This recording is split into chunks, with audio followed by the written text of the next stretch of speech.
Hello and welcome to another episode of the Future Hospitality Podcast. I'm your host, Jeremy Wells, joined today by co-host Dustin Myers.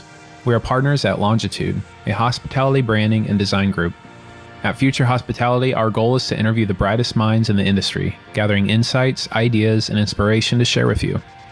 If you enjoy the podcast, please be sure to leave us a review. Thank you for your support. Today we're joined by Alicia Zur-Szpiro and Saar Shai, co-founders of Wanderland London and seasoned creatives with backgrounds in game design, toy invention, and kids publishing. As the first kids and teens hospitality consultancy, they're redefining family travel with insights such as the Global Kids Hospitality Report and many other innovative ideas for engaging younger guests. Well, let's go ahead and dive in. Alicia and Saar, thank you so much for joining us today. We're excited to have you on the podcast. We're thrilled to be with you. Thank you very much. Happy to be here. I found out about Wanderland London and the Kids Hospitality Report through a mutual friend of ours. I believe he's on the advisory board with you guys, and his name's Jason. And when I first was introduced to what you guys are doing, it just kind of was a little mind-blowing to me in a lot of ways. And I was just really impressed with kind of your approach to studying hospitality and the opportunities, within hospitality for reaching kids and teens and kind of focusing on them with strategy. So it's really fascinating what you guys are working on, and I'm excited to kind of share with our listeners and learn more about what you guys do. And so again, appreciate you guys for joining us. I'd love to hear whoever wants to start, just kind of a background of, your journey to where you are now and kind of what that looked like. And I know from what you've told me in previous conversations, it's a pretty interesting journey. Yeah, it's a bit of a surprising journey. I'd say neither of us ever really expected to find ourselves working in hospitality. It's not our backgrounds at all. So we're both game designers, toy inventors. We've worked in kids publishing. We've manufactured and produced and distributed our own games. And we've consulted for other companies across the spread of kids industries. So we are quite unusual in this sector because we haven't come up through hotels and hospitality at all. And maybe I'm jumping ahead a little bit, but we found ourselves over the past year or so diving into this world, finding lots of interesting opportunities in that intersection between the world of kids and the world of hospitality. And it's been fascinating and daunting at the same time. We really started from zero, from not knowing anything about how hotels operate, how all this kind of machination and the markets and really there's so much intricacies and nuances, but we really gave ourselves the permission to learn and to grow as we hear what people are saying and getting to know the lay of the land. Yeah. And then I think for our listeners, it'd be helpful before we get too far into the conversation. It's really fascinating, your guys' backgrounds as game designers and toy inventors and just in the industry of kids and strategy around them from a business perspective. But just for our listeners listening, I'd love to, if you could just kind of give an overview of Wanderland London and, how you're translating and taking that experience in your background and turning it towards the hospitality industry. So simply put, Wanderland is certainly London, if not the world's first kids hospitality consultancy. So we really focus on the guest experience when it comes to kids, teens, and families. And everything we do really comes down to that segment. Obviously, hotels, especially in the luxury space, are doing incredible things for grown-ups. Every detail is so well catered for. Everything is so meticulous and beautiful. And as we started to wade into the hospitality space, we realized that when it comes to kids and especially teens, there just isn't that same level of attention. And because we understand kids and teens so well from our vantage point of designing experiences, activities, games for them, we thought it would be really interesting to come into the world of hospitality with a really different lens.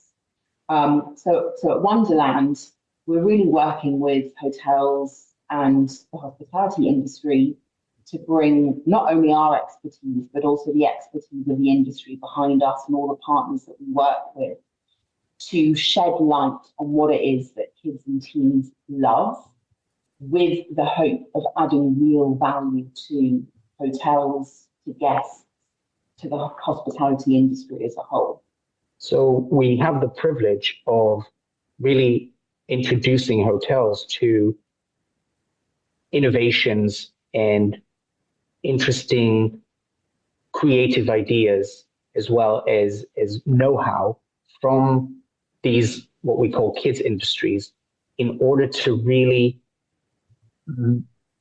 create this new subsector of hospitality, which is even more specific than families. It's specifically kids hospitality, and hopefully creating with our clients what will become the gold standards in how hotels greet and welcome and host kids. Yeah, that is such an amazing niche that is so obvious when you guys talk about it, but I don't think it's that obvious for a lot of people. Just kind of zooming out and thinking about the numbers and the experience, and I think most times that's an afterthought, if it's a thought at all. So it's really cool to see how you guys are putting that front and center. I'm curious, how did you decide that you wanted to offer this to hospitality, or did somebody reach out to you and it kind of organically come about? What was that first project or entry point into the hospitality industry? I think probably it was us driving it from the beginning. I mean, we've been so delighted with how this kind of new concept, this niche, as you said, of kids hospitality has been received. But I think it sort of came from us thinking about our skill set and our creative energies as kind of game designers and inventors.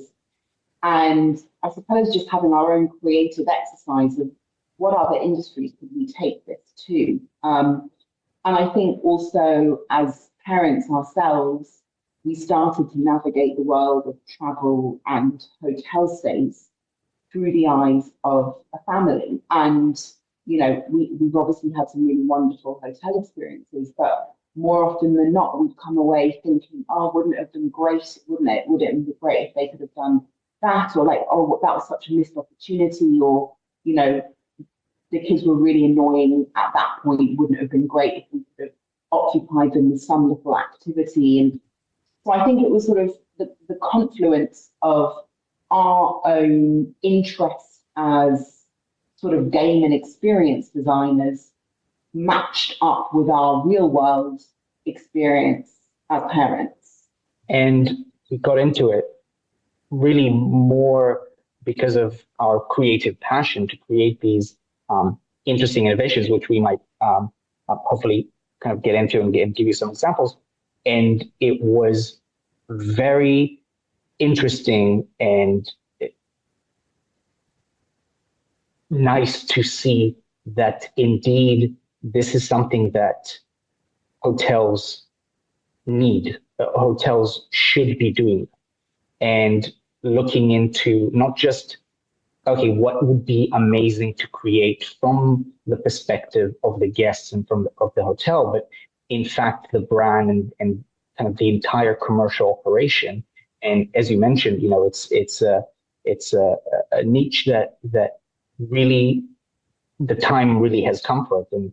And in our Kids Hospitality report, we look into indeed the benefits of the vast benefit and how lucrative actually creating hospitality for kids can be for hotels.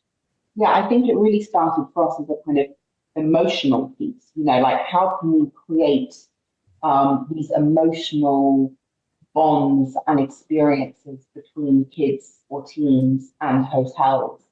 And then as we delved into the industry and we brought on board some really seasoned advisors from the hospitality side, like Jason Pruitt, we realized that there was actually a strong commercial play here where hotels could actually stand to gain a huge amount, both in terms of added spend and revenue, and then also thinking about loyalty, return visits, reviews, marketing, PR.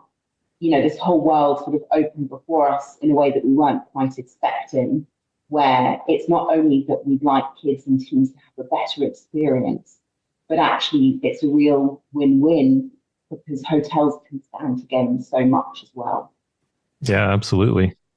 I'm curious, you said you have kids and that's part of the inspiration. How old are your kids and how many do you have? We've got 2 girls, almost 6 and almost 9. And Sasha, our older daughter, I would say is probably our boss at this point.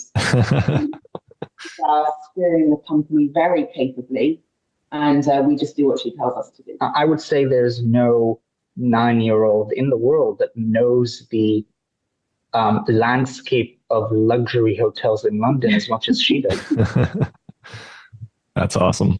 So yeah, I mean, I could see how you guys are very skilled in this, gifted in this, and as you're traveling, just kind of organically seeing the need for that, and then as you begin to test it, it gets confirmed that other people are seeing the need for this, and not just the fun side of it and the making memories, but the revenue opportunity that comes from that. So yeah, it's really, really cool. I think what we also discovered in a way is that, this is the wrong terminology, so forgive me, but in a way, this is hospitality's dirty little secret, which is to say that I think a lot of hoteliers and a lot of people in the industry sort of know that they need to be doing more for kids and teens, but they don't really know how, and therefore they sort of stick with what they've been doing for the past 10 or 20 years.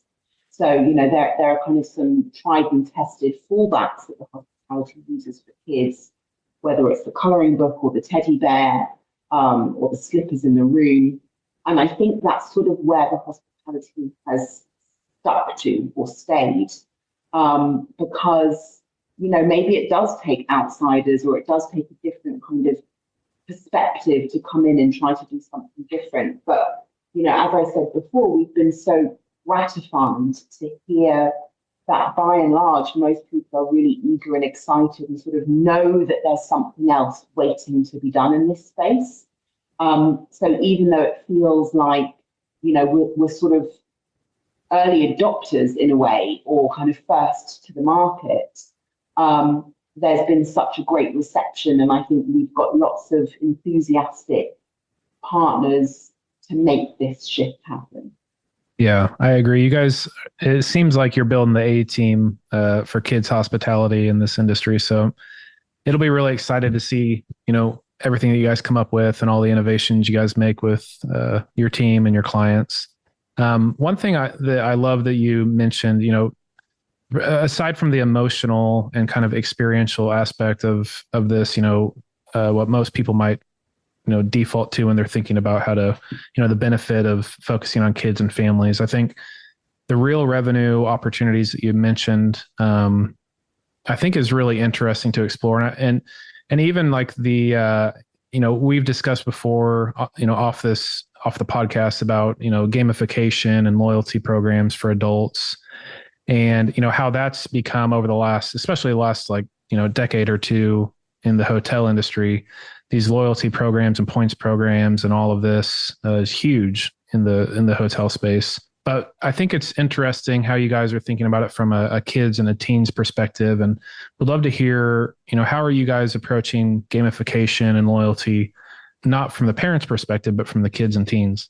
Yeah, it's only natural to look at kids and teens through loyalty. And in fact, how kids industry, so talking about video games, which are the masters of engagement, talking about toys and games and things that have been around for decades and how they kind of garner loyalty and engagement and interest in occupation with kids.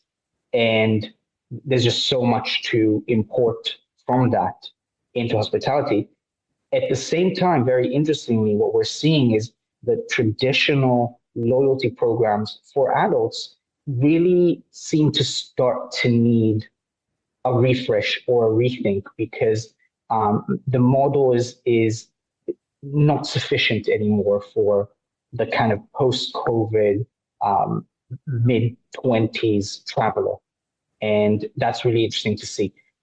To your question about how we see the system and the program of loyalty when it comes to kids and teens, it's a lot of it is very much the same.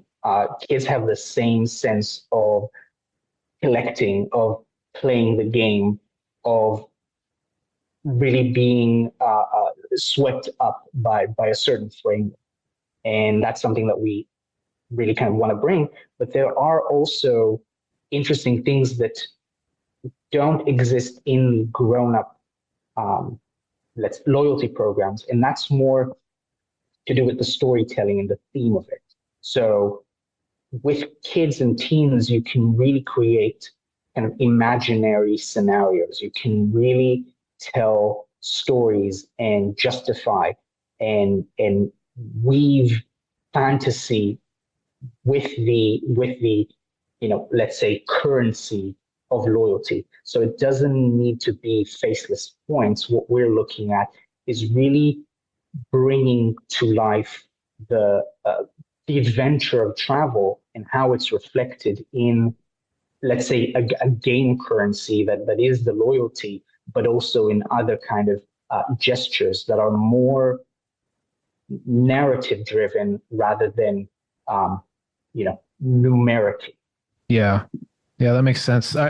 One thing too that you mentioned as we're thinking through, you mentioned kind of evolving the traditional loyalty program and all of that. I think you mentioned earlier that traditionally the luxury segment is kind of the trailblazers and new innovations and things like that. And so I'd wonder, as you're looking at kids hospitality and the innovations in this industry, what opportunities, even aside from traditional luxury and just the luxury segment, what opportunities do you see in other types of lower segments even, or just different concepts within the hospitality community? I'd be interested to kind of hear, in America, and, I'm sure you guys have traveled through here quite a bit, like roadside motels are a big thing over the last decade. These kind of budget repositioned properties. You see outdoor hospitality growing really well here in America as well. And so I'm sure it's different market by market and region by region, but just kind of curious what you guys are seeing in different segments aside from just traditional luxury. I mean, to be honest, when we started this whole venture, we could have gone in any direction. There's so much in the world of hospitality to dive into. We sort of started with luxury for a couple of reasons. First of all, we're based in London, and London has possibly the highest density of luxury hotels in any city of the world. And what we also knew about luxury hotels and travelers is that they are already kind of in the mindset of the little touches and the extras and the kind of the gestures.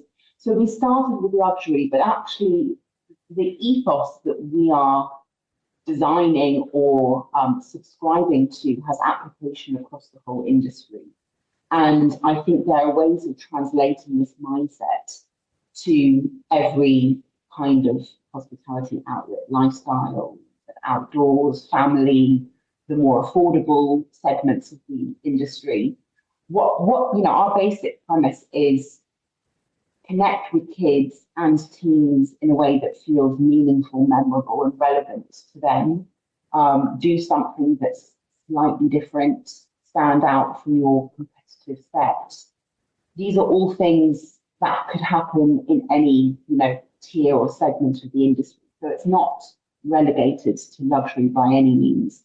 That was just sort of to market. And to continue what Alicia, in luxury, as Alicia mentioned, it's more of a race to the top as far as what they do for guests. Whereas with economy, what we found is a lot of the time, it's kind of a race to cutting costs. What I will say is that what is exciting about the lower than luxury segment of the market is the scale. So one thing that very difficult to do when it comes to the hotels that we're currently working with is really kind of create large scale, large number initiatives and projects that really kind of span many, many properties, because we're really kind of talking about very unique and singular hotel brands. But when it comes to the more kind of mid-range and economy, when you have this scale, one of the things that we're looking at is indeed IP holders in the kids industry. So whether it's media and entertainment or video games or traditional toys and games, and how we can create these partnerships that really scale hundreds and thousands of properties across the US, for example. And there's really interest with the companies that we're talking to currently from the toys and game side. And it will be really interesting to see how we can roll it out in across geographies. Yeah, for sure.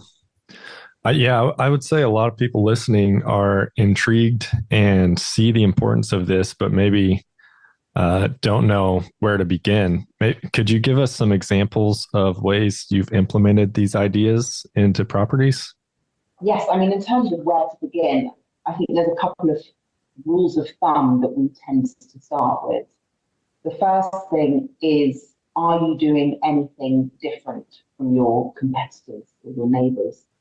So, a lot of hotels read a fairly compelling story about all the things they're doing for kids and families, but when you look at the detail, actually it's much the same as the guy next door. So I think in terms of where to begin, find one thing that you can do, that your property can do, that is not run of the mill and it's not the norm. And then the second place to start is really looking at teens as their own segment. So, we're using the language of kids and teens, not just referring to them as families, because actually within a family, you've got really different age ranges, segments, preferences, profiles. And it's really important to distinguish between, let's say, a 4 or 5 year old and 14 or 15 year old. Those are really different customers. And most hotels are doing something for young children. And almost all hotels are doing nothing for teenagers. And we know that these are a complex audience, but these are customers who are waiting to be engaged with, who are very engaged themselves socially online, and are about to become guests in their own right. So their power within the family is really high. And we also know that parents listen to teens above all else when it comes to planning holidays and making decisions about travel. So again, the work that we're doing and where I would advise other hoteliers to start is looking at teens and trying to do something that makes sense for the 11 plus age range. What I'll add that I think is important for anyone who's listening and interested in exploring this further is that the way that we say it is small touches, big impact. It really doesn't need to be a lot. So when we talk about innovations and all the creative things that we can do and how it impacts different commercial aspects of the hotel might sound intimidating, but indeed, we're really talking about small touches dotted throughout a stay, whether it's an upgrade to the welcome gift, or a note here and there, or just enhancing the communication before arrival. Any one of these can have huge benefits and huge value to a brand and or to a specific property. And it shouldn't be overwhelming. We're not going to come in and install a water slide in your lobby or renovate all your rooms. We're really going to, the way that we start is really with some magical small touches that really resonate with the guests and really bring something that they haven't seen before, even if that something is not, an extravaganza. Yeah, I love the idea of just small touches and, the competitive positioning and looking for that, as you guys called it, just that one thing that you can do that's not the norm, and what is that, and really just, making that standout experience for your guests. I'd be curious, just kind of role playing or scenario playing in a way, when we talk about kids and teens and, what the future loyalty program could look like. I guess two-part question, and I think you've touched on it a little bit, but just diving in deeper, like what does the role look like of a kid or a teenager, influencing the family's decision to stay somewhere? And what does that look like, or how does that play out in real life? And then also the second part of that question is, what does it look like for it to cause loyalty or a return visit? What sort of things can you implement or do, or, the narrative that you bring to the kid or the teenager that makes them want to come back again? I'm sure you guys have brainstormed some really cool ideas. And I think I remember one of the ideas that stood out to me when I first discovered you guys was this idea of like a kids mini bar. That was one that was just like really cool to me. And I just thought like my kids would love that, and almost all kids would probably love that. But, just what are some other ideas, along those lines, whether it's amenity driven or programming or something else? Just before I'll let Alicia kind of get into some interesting and exciting examples of stuff that we are working on. As far as the role of kids and their influence in travel decisions, just before the end of last year, 2024, we released the first global Kids Hospitality report, which really gathers everything that we learned in the past year and delves into the data and the findings and the insights from the industry when it's to do with family, when it's to do with kids and teens. And there hasn't been a report that focuses on that. And in there, we actually find what we believe quite staggering figures when it comes to how families make decisions. And, for example, 70% of parents are influenced in one way or another when it comes to holiday planning, so travel decisions. That is something that that figure more or less appeared in several of the studies that we quote. And influenced by their children. Right, influenced by their children. And it's just amazing how much power kids have these days. And yet, going back to the beginning of our conversation, they're quite overlooked, and it's a niche that's not being catered to enough. So definitely the role is significant, and we found many different ways in which that occurs within a family. Yeah, I mean, again, it's too much data to get into on this session, but the executive summary of our report is really accessible and worth reading, as well as the full report, which people can download. But we're looking at data points that say families are overwhelmingly influenced by their kids and teens. That these are people that are waiting to spend money on their kids whilst on holiday, only given the reason and the resources to do so. So, when families are on holiday, they're eager to spend money to make the holiday go well. They've already spent hundreds, potentially thousands of dollars on a stay and on a trip. And they are actually eager to spend, tens or hundreds of dollars more whilst at a hotel in order to ensure that the holiday goes smoothly for their kids. We also know that they'll pick hotels and hospitality destinations based on the amenities that they offer their kids. So, we can't overstate how fundamentally powerful and influential kids and teens are. And then, your second question. So what are some of the things that we've been defining? So I suppose going back to what we've just said, what we do a lot of the time is look at what's going on for adults. What exists in a hotel that an adult is benefiting from and yet doesn't really exist for kids. And what we're always trying to do is create a comfortable or superior experience for kids and teens as they navigate their hotel stay. And that starts from before they even arrive. So we're looking at things like guest communications, surveys, engagement before a family even walks through the door.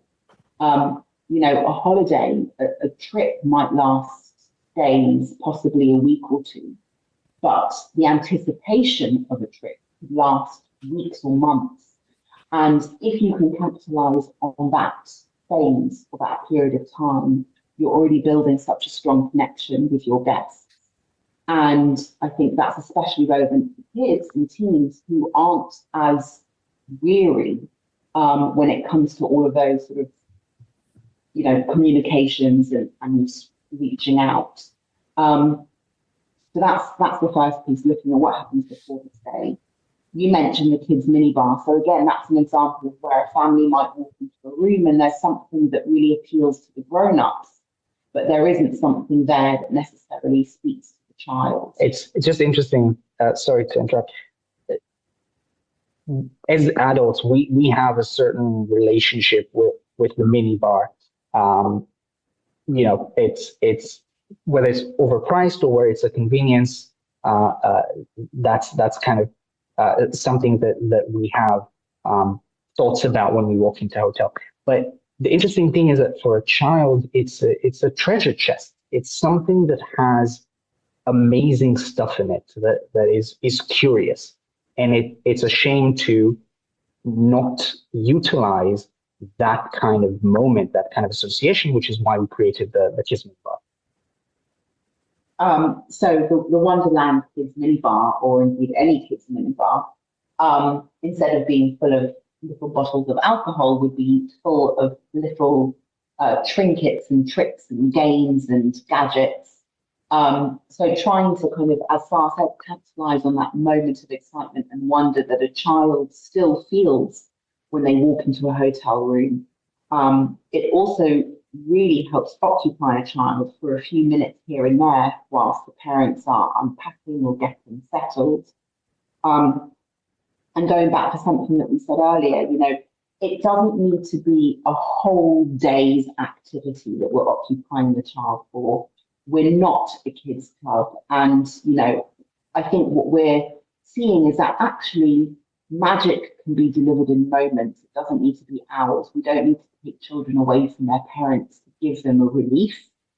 We can just occupy the kids for 5 or 10 minutes. And in those few minutes, a hotel, a holiday can succeed. So with the Kids Minibar, by putting a few really well thought out and well curated gifts and games in the room, you can transform how a holiday begins. That's really cool. Yeah, I just love the way you guys think through it, and it's pretty refreshing to see that approach. I think in my mind, and I'm by no means like a cynical person, but just I know that the hospitality industry and hotel industry is kind of notorious for being a little slow to move and slow to innovate. So I'm curious, as you guys are exploring these really cool and creative ideas and innovations in the space, what do you think might be some challenges for adoption, at least at scale, for the hotel industry and kind of changing minds and mindsets around kids and teens hospitality? Yeah, I think that's a great question. I think, we're kind of, as I said, we've been really, really pleased with overall the reception that, what we're talking about is getting. But there is also pushback because hotels are incredibly stretched, both when it comes to resources and when it comes to budget.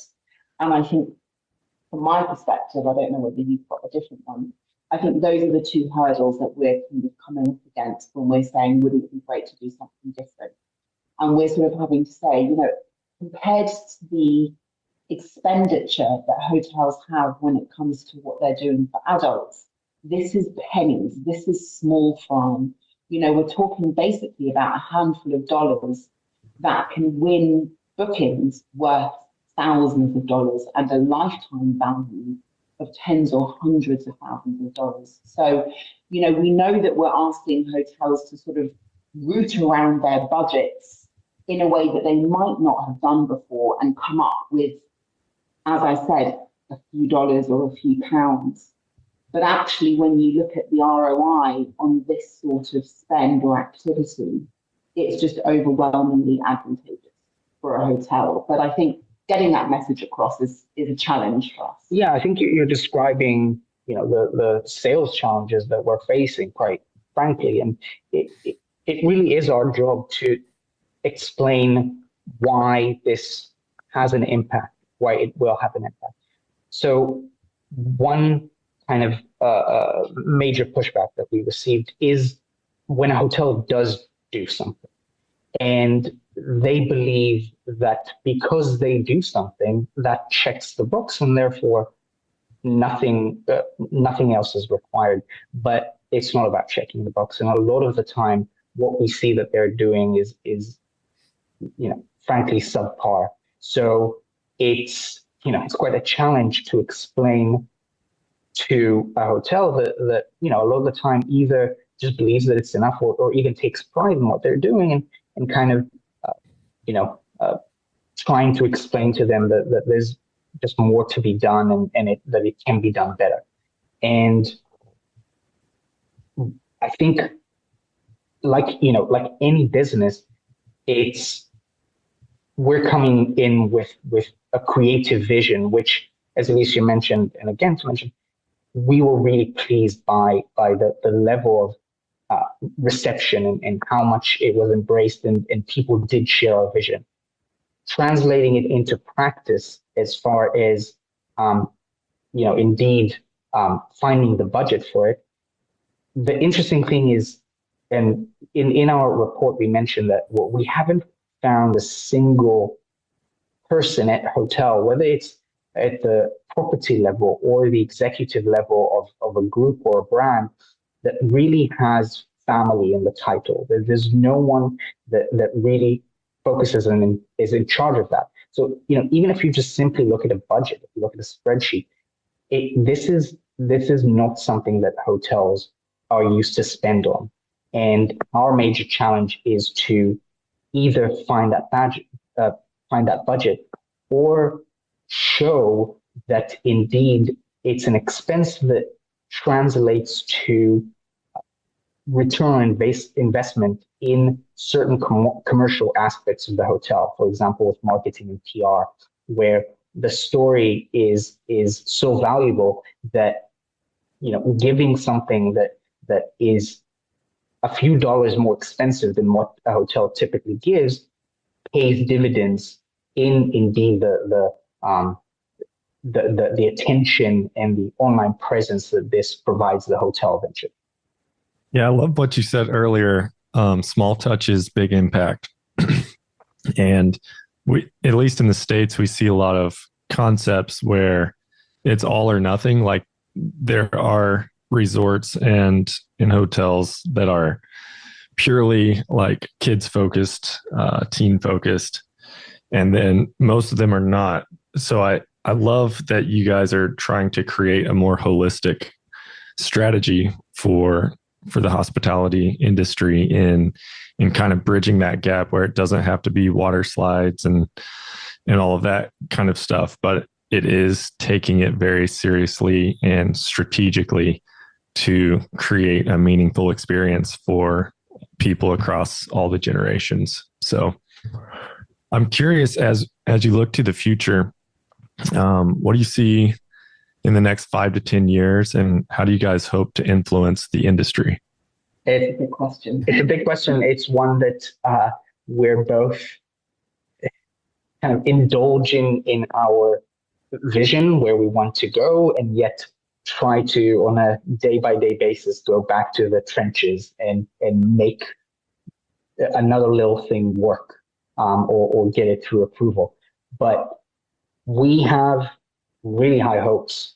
We believe, and this is supported by data, that family travel and kids as a segment will be something that will be recognized as really a significant portion of that market.